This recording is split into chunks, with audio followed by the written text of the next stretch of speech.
समस्तंक मुंड उपरे पक्का घर आपको सुनिश्चित करने ओडिशा सरकार निजस्व योजना अंत्योदय गृह योजना आज शुभारंभ होईची। सारा देश रे प्रधानमंत्री आह्वान रे गरीबों मुंड उपरे गोटे घर दबापाई जो योजना चली ओडिशार विगत सरकार माने घर पछे फेरई देले किंतु गरीबों को घर देलेनी।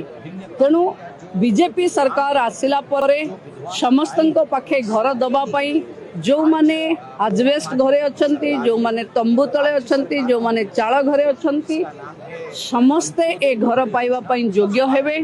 पुरी जिल्ला रे 1200 एभली भिन्नक्षम निराश्रय रोगाक्रांत विधवा महिला को आज घर दिगला। मु भावुची ओडिशा रे विकसित ओडिशा पई एक नुआ युग आरंभ होला।